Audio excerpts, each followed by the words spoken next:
decided to give it to my husband to be as cool as Dean.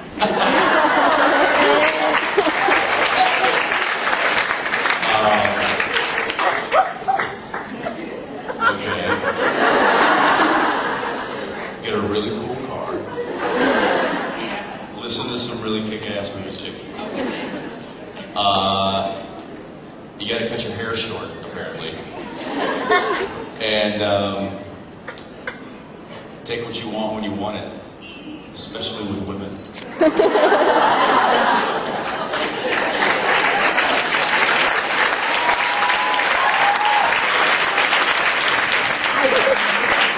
course, that's Dean talking. Right. That's lovely. I should pass that advice on. There you go. See where that gets you. All right. Cheers. Hi, Jensen. Hi. I'm sure it's season 5, season finale. You spent a lot of time in the makeup chair, extra time.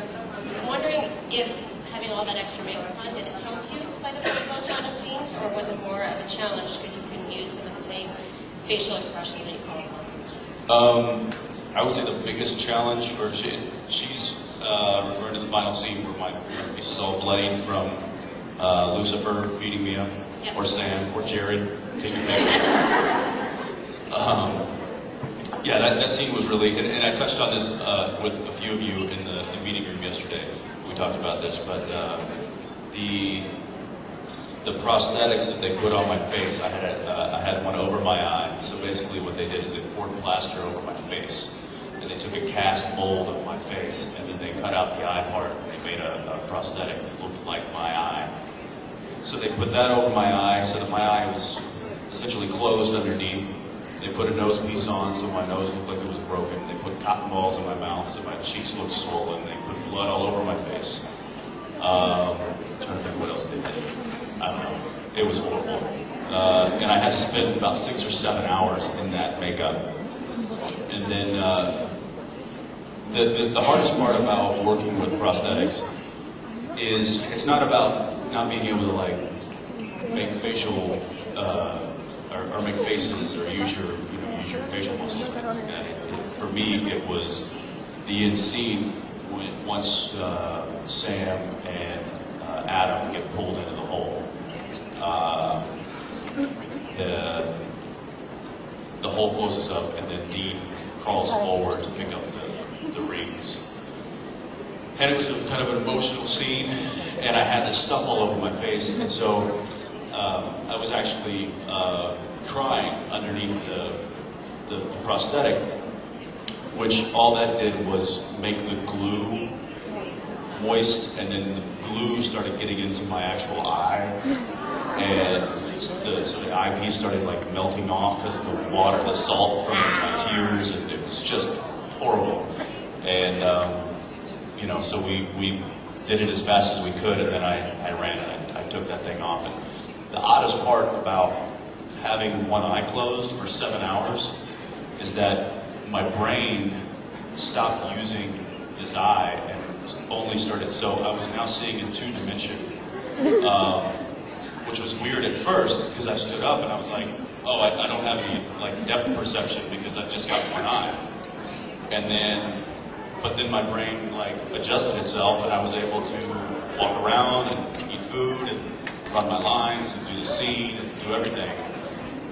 And then finally, when after the 6 or 7 hours was done, I took the makeup off, and now I was like dizzy, like vertigo, like trying to walk back to my trailer. It was because now my brain had to readjust itself. I mean, the human body's amazing like that. It instantly adjusted itself to, seeing with one eye or seeing with 2 eyes. That was really weird. I've never dealt with that before.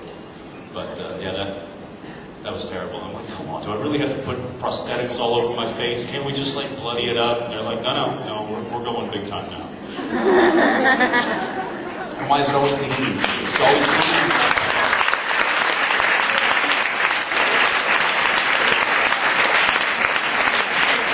We also have this, there's also kind of a running joke on set that I personally hate blood, the fake blood, the makeup blood, because it's sticky.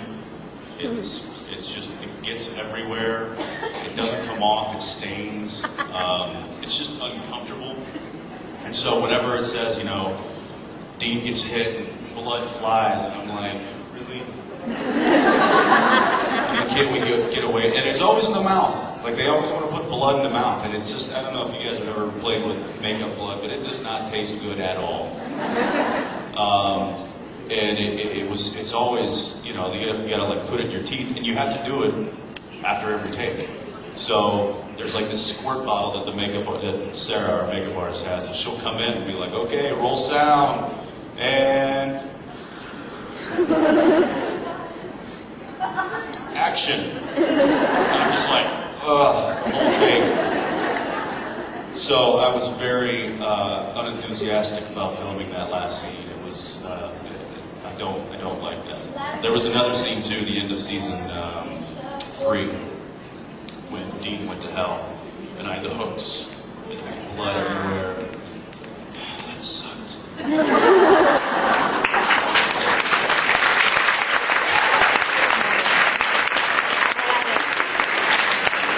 So just know that if when you see me on screen and Dean is getting bloodied up and there's blood everywhere, I'm not happy.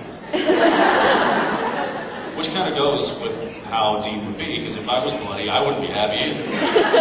But know that Jensen is not happy either. There you go.